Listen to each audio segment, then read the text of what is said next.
what's going on, guys? Welcome to the channel. I'm Ben, and this is my 2018 Suzuki DR650 adventure build that I took you guys out for a ride on last year and talked a bit about how it compared to my DRZ400, my very first dual sport motorcycle. And right next to it here now, this year, we've got the brand new 2025 Suzuki DRZ4S. And today we're gonna take this bike out on that exact same adventure. I'll talk a little bit about how they compare and also whether or not I feel like it's worth the price increase to get the 4S over the old DR. So stay tuned and we'll get into it.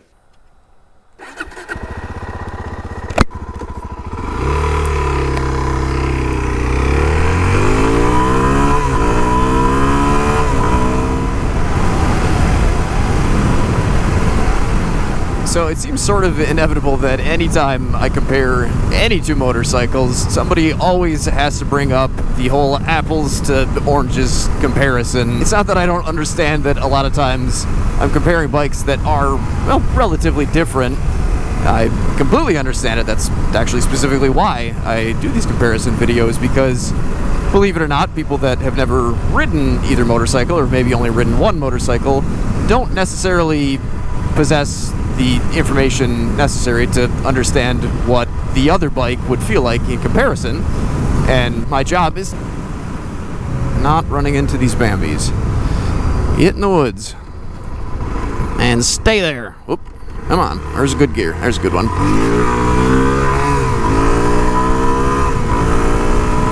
My job is to compare motorcycles, whether or not they're the same thing. I don't think the motorcycles care, so I'm not sure why anybody else does. But anyways, I completely understand that the DRZ4S and really the old DRZ400, maybe more specifically the old DRZ400 and the current DR650 are very different motorcycles. And yes, they're both Suzuki dual sports, of course, but they are designed, I think, for not different purposes, but different types of riders and different situations or different amounts of one situation or the other. And we'll kind of see that with the specs and also just the feeling that the bikes kind of give you, their riding experience, if you will. Probably the first thing that a lot of people are interested in knowing between the two, especially since this is, what, a 398cc and the DR650 is a 649cc, something like that. Since their piston is such a different size, obviously you would assume that their horsepower is going to be quite different as well. And that used to be the case, and that was one of the things that I talked about last time, is that the DR650 had a bit more horsepower than the old DRZ400. But now, with the upgrade and all the changes that they made, even though they didn't make it a 450 or anything, with the very slight modifications that they made, and there's a huge list. I've actually got a video with all of the in-depth comparison information that I could find on Suzuki's website, the changes that they made this new bike. This bike is now pushing at the rear wheel, according to Two Wheel Dyno Works dynamometer, this bike puts out 34.09 horsepower. So basically 34 horsepower, where the DR650 at the wheel, according to DirtRider.com's dynamometer, or dyno, puts out 35.1 horsepower. So we're now basically within 1 horsepower, and the DR650 weighs 369 pounds according to DirtRider.com's scale, where Suzuki claims the DRZ4S here weighs in at 333 pounds. So definitely a pretty substantial weight difference, and I think it's less the weight and more the fact that this bike has electronic fuel injection with 3 different rider modes. And I actually have played around a little bit on single track with the B and C rider modes, which are actually completely necessary in those situations, or in that situation anyways, on that single track. We'll do a little bit today and see how it goes. But in the A mode, or because the A mode is kind of nuts, honestly. And if you guys have ever ridden an unmodded DR650, or sorry guys, but even, well, sorry Jason, I guess, even a modded one, it's just not the same. The EFI on this thing, I mean, is just nuts. And I think we're still not through even the first break-in period, just kind of creeping up on 600 miles. so I don't want to take this thing past half throttle.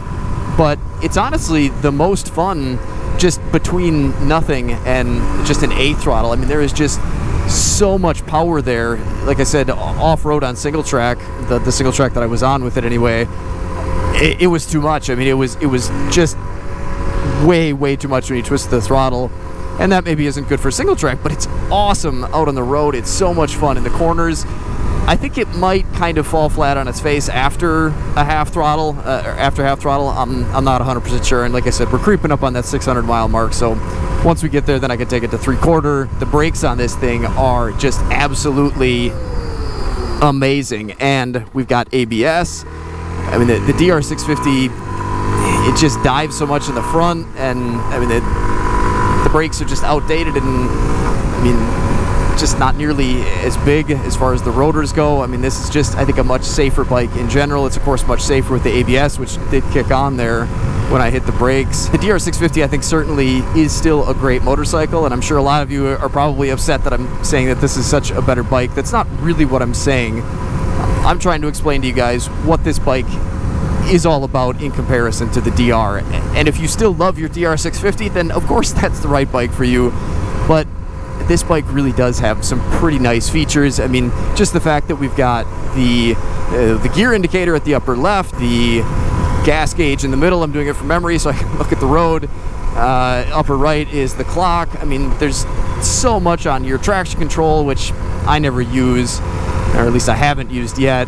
I mean, there's just so much packed into this bike. I mean, it's an expensive package, but I mean, there's a lot that goes along with it. As far as the handling on the road, the DR650 is nice because it's a little bit lower to the ground, and that's actually, I think, almost more comfortable for riding off-road. And this is kind of what I was talking about as far as one bike being designed a little bit more for one thing than the other. The 4S, I think, is made for not exclusively the younger crowd, but somebody who wants to go fast, that wants that really quick pickup power, that wants an exciting bike that maybe isn't all that comfortable.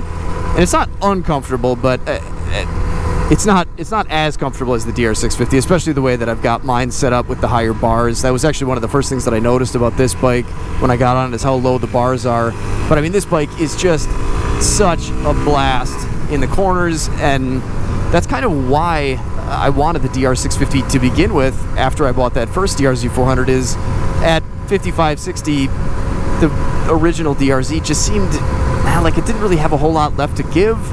And again, I don't know if it's the EFI on here or what it is, just the way that they've got it fueled, but it really does seem like it's a lot peppier all the way up to about 70. And I think maybe once you load it down with gear, it's not quite going to be maybe as strong as the DR650 would, because while the horsepowers are pretty similar, the torque is, well, not nearly as good on this bike. The DR650 has, or puts out, I think according to DirtRider.com's dyno, 32 pound-feet of torque, where this on the Two-Wheel Dynaworks dynamometer only put out, I think, 25 point something foot-pounds of torque. So, I mean, that's probably enough to be noticeable, I would think.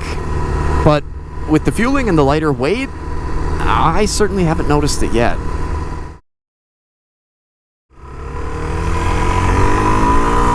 Now, along with not really feeling like I could enjoy the original DRZ around the corners at higher speeds, the other thing that I didn't really like about that bike was, well, just the high speed riding in general.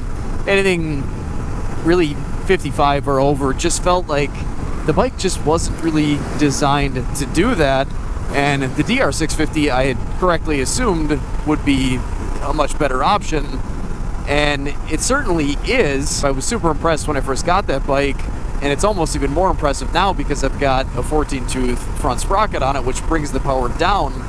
And that bike is still, I mean, smooth enough. Obviously, it's still a thumper at 60 or 70 miles an hour, but it's really, I mean, a pretty decent highway bike for what it is, of course, being a a dual sport, a single cylinder dual sport designed in the 90s, the very early 90s. But the 4S here, I mean, it is maybe even a little bit more impressive, because at 60 miles an hour, this bike I think is almost at its absolute smoothest. And I do have the rubber inserts in the pegs removed, so I think there is a little bit more vibration there now. Of course, you can put those back in for a long highway ride, but with my D-Flex handguards on here and the Barkbuster bar end weights, I mean, I get a little bit of vibration through the bars, but if I loosen up on the grips just a little bit, which of course on a longer ride, you know, within reason, you want to be a little bit looser.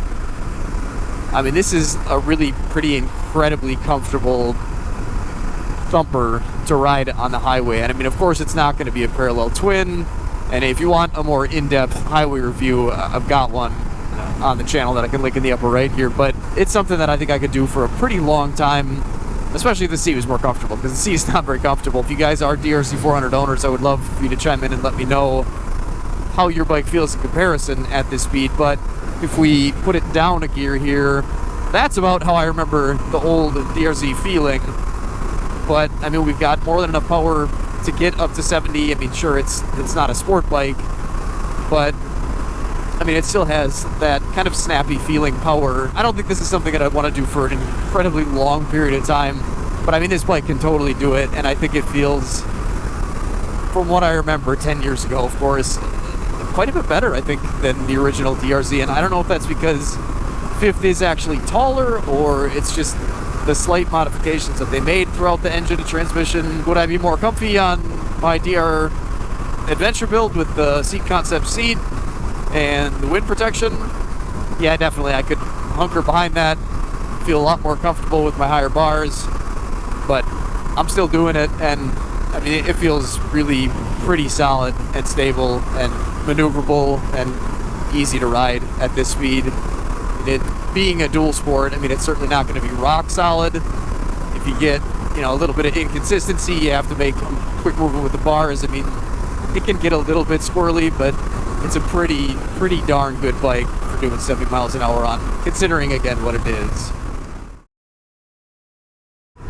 Now, as we transition from the paved side of things to the trails here, I wanted to talk a bit about the differences, again, that kind of make this bike a little bit more for one type of person compared to the DR650 that's slightly designed for just a slightly different type of rider. And it is something that affects both the on and off-road side of things, and that is the ground clearance, the seat height, and the suspension travel. The DR650 is a bike that I've always really liked because of its low center of gravity, and that just basically means that the bike handles, well, really quite nicely, both on and off the road, and it's just an easy riding experience rather than a very top-heavy bike, especially off-road, that can want to drag you to the ground. And if you're moving fast, you don't really notice it, but when you're moving slow or when you're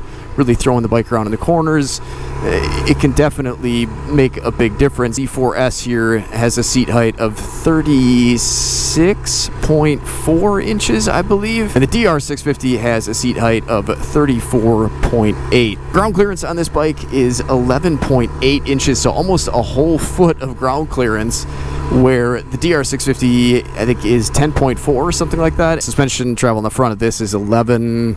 No, the front is 11.6, the rear is 11?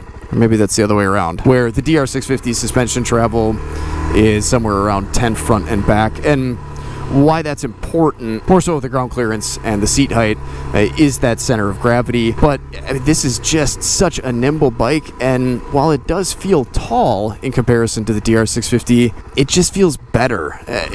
More nimble, and I mean, of course, that bike was designed 35 years ago now, where this bike is, well, brand new, designed in the last couple of years. Really kind of surprised me once I got it out, really on the pavement and on the trail. I mean, I think it being lower would definitely help, but it is a very, very nice handling motorcycle. As far as the actual suspension itself goes, because obviously travel isn't everything, the DR has quite a bit of travel at 10 inches, or 10.4 inches, but it's very squishy, soft, kind of plush suspension that I think, again, is designed for a different type of rider than what Suzuki is expecting the type of rider, that they're anticipating is going to buy this bike is going to want.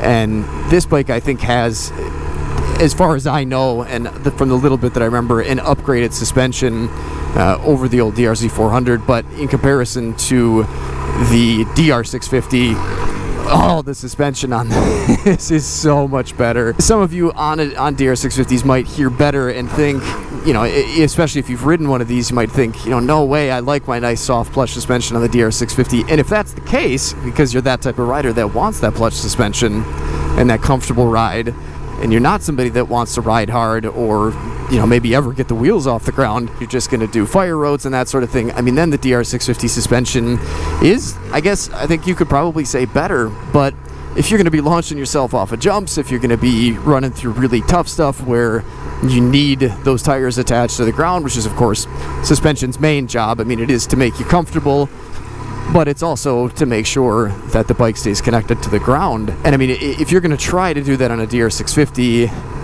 I guess I can speak from personal experience and say it's definitely possible. It's still just an awesome bike. It definitely does everything, or it has done everything that I've asked it to. But the DRZ4S could definitely do all of that a lot better, other than the comfort aspect, because, of course, hard suspension that is meant to keep you connected to the ground is not going to be comfortable. And it's not awful. I think a better seat will certainly make it a lot more comfortable to ride in general. But I can tell riding around on this thing here, for one, I feel like this A mode is really just almost too nuts even for this stuff. I kind of feel like I'm getting thrown back and forth with the throttle every time I go from open to close, or opening and closing it, but it does make for a fun, snappy ride for sure. But the other thing that I've noticed is that, this really is a very, I would say, harsh ride in comparison. Again, that's where the type of rider, really needs, type of rider and riding really needs to be considered, because this is a great bike. It has great suspension if you're expecting it to be stiff and soak up the bumps, but yet, keep the tires connected. It is not a great suspension if you're expecting to have a nice, cushy, enjoyable ride on the seat while riding off-road. Then, the DR650, I think, is a much better option. Of course, this can be adjusted. There is a large amount of adjustability on this. We don't have any preload adjustment on the front of either of them. There is a preload adjustment on the rear on both, but that's kind of where it ends. I think there's a rebound on the rear on the DR, rebound damping adjustment, where this has got fully adjustable damping in the front, rebound and compression, and it's got rebound and compression damping adjustments on the rear, and the compression actually has a high and low speed damping adjustment, which is really, pretty nice. And I haven't messed with any of that stuff, so keep in mind that I could soften this ride up if I wanted to, but I've just got it at the factory recommended settings for now.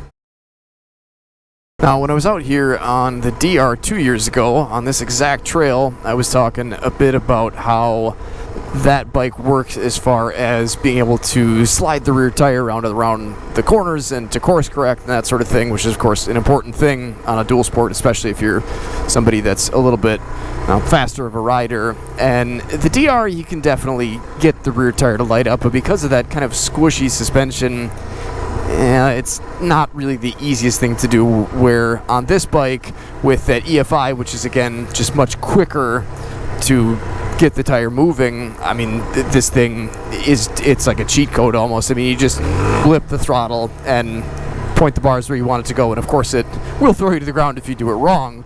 But boy, it really is just a very, very nice handling, nice entire package really for that sort of thing. That throttle response and the suspension, the pushback from the suspension that you get, it doesn't have to kind of sag down like the DR does before you get the tire lit up and the back end sliding around to get you where you need to be. It's just so easy on this bike and so nice. The other thing that I've noticed about this bike, though, is that when you do go to stand up, the handlebars are pretty low, and they're kind of pretty low because the foot pegs are pretty high in comparison to the DR. And there again, that brings your center of gravity up, which makes things a little bit less stable, especially in slippery situations. And that, of course, always makes the tires job a little bit more difficult when you've got all that weight up high, because then they've got a lot more work to do to keep the bike upright. But, I mean, it does really handle all of this very nicely. It's a very nimble, easy riding bike. The clutch pull on this bike is so easy. I mean, you can one finger this, I mean, almost no problem. I don't know how long you'll be able to get away with that, but in comparison to the DR's clutch, I mean, this feels like a hydraulic clutch. It's so nice. And really, this whole bike kind of in general is just a very nice, and one of the very first things I said about it is a nice clean feeling bike. Everything just works so smooth and so nice, and I mean, it's just buttery smooth. The handling is so nice, and the DR, like I said, really does feel good off-road as well, especially with its slightly lower center of gravity, and it's a little bit easier to get your feet to the ground, of course, with that lower seat height. But especially with the suspension thrown into the mix, I mean, that bike can get out of hand pretty quick if you're in bumpy terrain. And I think that's, again, where you kind of have to decide what type of rider you are. And of course, if you really want the 650, because it is a great bike. I mean, I love the 650 grunt and power, and sure, it takes a little bit to rev up.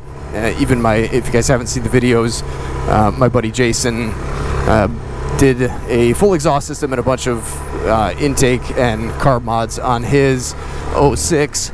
And oh yeah, that feels so much nicer to land on. It's just so much more controlled feeling when you hit the ground. And apparently I got so distracted by the excellent performance of the DRZ4S's suspension that I forgot what I was trying to say, which was that if you really like a big bore dual sport like the DR650, then upgrading the suspension on something like that is certainly an option. It's hard to say whether or not you'll be able to get close to the DRZ4S for a decent price, but I know there are some pretty inexpensive options that I've been told make a pretty substantial improvement and can really change that bike into a much more off-road oriented and capable machine. But there are some nice things about a slightly smaller CC engine, and one of those is just that it revs up a little bit quicker, and it just kind of produces a little bit of a different feeling to ride it. And that's why really I always say that you can watch as many of these videos as you want, you can read reviews online, but until you actually get on one of these things and see what they're about, it's kind of hard to really understand exactly what you're going to be getting. And really, I think either bike is great. This thing definitely feels more nimble in here, though I did this last time I was here as well, and this thing just really does seem like it's, even as tall as it is, pretty darn easy to move around on the trails. We'll hit a little bit of single track here quick and see how that compares.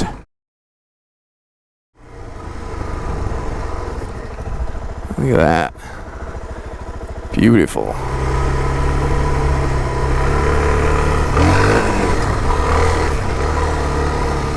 Another thing that I think is important both for on and off-road riding, and is more, I suppose, going to depend on whether you're somebody that needs to travel a long ways, either on or off the road, but that is the fuel capacity and consumption. I think this is a 2.3 gallon tank, where the DR650 has a 3.8 gallon tank, so definitely a lot more capacity on the DR. But this bike I've gotten right around 60 miles to the gallon, give or take a few. The DR, I think I usually get just around, right around 50, so 10 miles to the gallon different. And that is not quite enough to completely even out the actual range of the two. Usually, if I'm riding it easy, you have to fill this thing up somewhere around, what is it, like 115 miles about. It's starting to blink the fuel light at me, and of course there is no reserve on this bike like the DR. It just has a, oh, I haven't shut the ABS off this whole time, have I? I should probably do that. So like I said, the DR does not have ABS. This one does. We can turn just the rear off like that. Hold it down again. And they're both off. And of course, we got to remember to switch that before we go back onto the pavement. And as far as ABS goes, I would always rather have ABS, especially if you can turn it off for off-road riding. It's just a much better, much safer thing to have on a bike than to just have old-style brakes that you could possibly end up in a skid if you mess up. So as far as the fuel consumption and range goes, though, the DR650, I think I'm usually, well, no, actually, I was riding a little bit harder last time, I suppose, and I think at about 120 miles, I had to flip the bike to reserve, where this one, like I said, doesn't have that reserve. It just flashes this little gas symbol, and then at the very end, when you have just like 10 miles or so left, it'll flash that last bar. But the DR, I think we can get, well, probably about 20-ish, or maybe a little bit more miles out of the tank after that. After that fuel valve gets switched over to the reserve. So definitely a little bit better out of the box, a little bit set up more for travel and road riding, where this one obviously, is not. It's a little bit shorter range. 120 miles is not very far if you're somebody that's going to need to do a lot of traveling. And of course, did I lose the single track? What happened here? I must have. Oh, there it is. Of course, you can upgrade the tank on the DR650 to a 5.8 gallon tank. I think they even have something ridiculous like a 6.6, but of course then you're adding a lot of weight, kind of up high, so you're definitely throwing the nice handling characteristics and low center of gravity off by doing that, or if you're going to do that. And for some people, of course, that's necessary. Whoa! All depends on what type of bike you're trying to build. But something to keep in mind on this bike is not only, as far as I know, does nobody have an aftermarket tank available, but there's not really a whole lot of place to put a larger tank. And maybe somebody will come up with something crazy, but as far as I know, I think it's going to be pretty difficult to get much more than a gallon out of this, which really doesn't do, a whole lot. I guess I shouldn't say that. It gives you, another 60 miles almost, but I think a gallon is probably going to be asking a lot out of the twin spar frame design. But between that frame design and the upside down forks on this thing and the really nice suspension, this thing, it's just absolutely, what am I doing here? Go to the B mode. It is absolutely doing everything that I needed to out here, and I think some of that was the twitchy throttle, but there is a little bit of I was hesitating a little bit here and there on things, and it didn't quite go as smoothly as the DR did, but I think that was really just my mistake, having it in the very snappy fuel map. Ooh, don't have anything as far as crash protection on the bottom of this, or bash protection, I suppose I should say, except for the stock plate, which I don't trust because it doesn't cover the sides of the motor very well. I do feel pretty high when I'm on this bike in comparison to the DR, where those nice lower foot pegs keep me a little bit closer to the ground, so that's making me a little bit nervous, but it is nice to have my feet away from the obstacles. I don't know, I'm gonna have to get both bikes out here and see how they compare, because this is really feeling pretty good, and again, it's different than the DR. I don't know, I think it does feel probably a little bit easier to maneuver.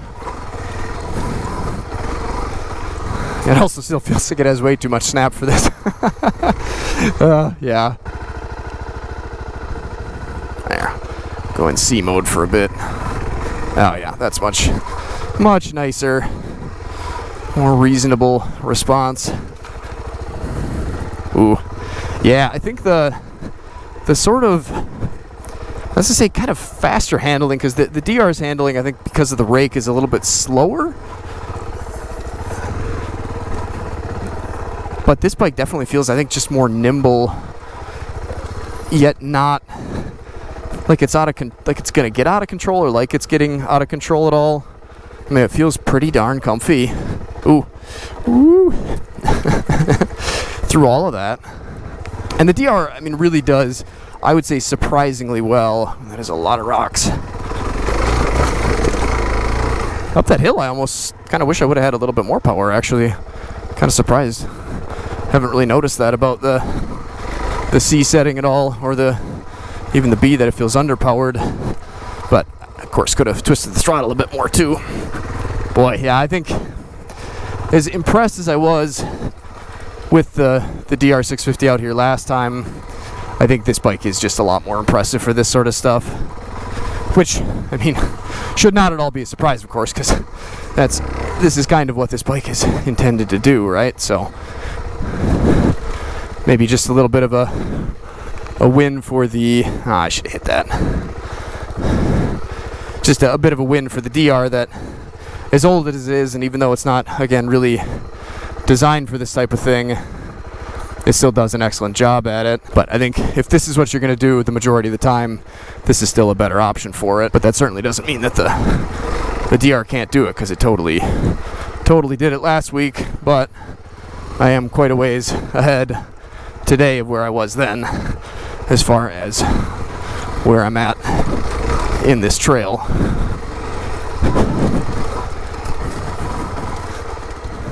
Oop, where's the down? Not there. There it is. Whew. Yeah, it definitely is not a super light bike, and a lot of people complained about that. Where is the trail? But just like the DR650, it just wears its weight really well. And I don't know what exactly they did to it that makes it that way. But it is just a very, very nice bike to ride. And I mean, yes, of course, there are bikes that would be far better for what we're doing here today, or what we're doing here right now, I should say. But as far as what we're doing here today in general, where am I actually supposed to go? I have no idea. Woo! I mean, I don't think there is. Woo! Oh no! I don't think there's any way that... I mean, I'm sure there are other bikes out there that are just as well as this thing did. But, I mean, especially if you're somebody that's got to do 70 miles an hour on the highway once in a while, I mean, this is just such an amazing package. And, I mean, that, I think, is what the takeaway from this should be, is that if what you're looking to do with this bike is hard-ish riding, aggressive riding, but also, you know, possibly a decent amount of riding out on the road, even up to 70 miles an hour, but especially at 60 miles an hour, I mean, this is just such a great bike. And yes, the DR650 can totally do all of that just about as well. It might not be quite as smooth out on the pavement or really anywhere else, although I think maybe if I threw a set of bar end weights on that bike, it would help a bit. But there are just so many nice things about this bike that, while I understand it is a bit of a hefty price to get one in your garage, oh man, I mean, there is just so much that you're getting with this bike. And I know there are a lot of people that don't like the technology. You know, you'd rather have a carburetor than the EFI. You don't like ABS. I mean, I get all that, but you have to realize that not everybody feels that way. It, again, depends on who you are, what you're looking to do, and, you know, what you need to do to get there as far as the road ride goes, and, you know, how you're going to ride the bike both on and off the road. So I don't really think one bike is a better bike than the other, and I think that's really the case for all motorcycles. But if you're the type of person that would enjoy the type of stuff that I've said this bike is good at, I mean, I think it's totally worth the price. Well, after about 53-ish miles, I would say, especially I think because of the suspension and the seat and maybe a little bit of vibrations, I'm definitely feeling a little bit more beat up and wore out after my ride on the DRZ4S than I did on the DR650. And I think that is just because, again, the DR650 is, like I've sort of shown throughout this video, a little bit more designed for an easier going rider that's not really looking to ride all that hard and is maybe a little bit more interested in riding a little bit longer and being just a little bit more comfy during the process and afterwards as well. And I think that bike does a great job at that. It really still does a pretty darn good job off-road. I mean, I had a blast taking that bike on the trails and on the single track. I mean, it did an excellent job, and I really did enjoy that ride. The DRZ4S is certainly a lot more fun and peppy, and I think maybe built for, I guess, a little bit younger of a rider. The stiffer suspension, both front and rear, certainly handled everything really well, but at the expense of feeling a little bit more fatigued, I think, towards the end of the ride. And so I think it really, again, just depends on who you are, where you're looking to ride, how much you're looking to ride, and whether you prefer a bike that is a little bit more comfortable, a slightly more comfy ride, a nice wider seat, even if you're just going to run the stock seat, or if you want something that's a little bit more aggressive feeling, or maybe a lot more aggressive feeling, that can really handle just about anything you throw at it. Off-road still handles really well. On-road has a lot of great features that, well, could make you a bit more safer, probably a lot more safe on the road. For the price, if that's the type of thing that you're interested in, I mean, this is an awesome option and a pretty hard package to beat. And of course, while I'm not sure, I do have a hunch that Suzuki may be working on a new package for the DR650, a lot like they did with the DRZ, partially so they can sell it in the countries where the DR650 is no longer, and actually for a long time has no longer been sold new. But I think for us in the US, it'll be a really pretty good thing. I'm sure there are people out there that really prefer a carburetor still and would rather not have ABS and the electronic stuff. I understand that, but for the majority of riders, especially newer riders, a lot of that stuff is just really nice to have, and it's hard to compete with the EFI on bikes nowadays. I mean, the fueling on this bike, especially with the 3 different maps, is so nice. It's so cool that you can flip back and forth between them for different types of riding. It'd be nice if you could swap the suspension in and out that easy between different modes. But other than that, I mean, I think if they could upgrade the DR650 like they did with the 4S here, I think it's going to be an awesome package, and I'm pretty excited to test one out if that's what they're doing, and hopefully they are. So thanks for watching, guys. Take care, stay safe, stay swanky, get out there and enjoy this beautiful world God created any chance you get. And if you can't do that right now, here's more videos to check out in the meantime. Catch you guys in the next one.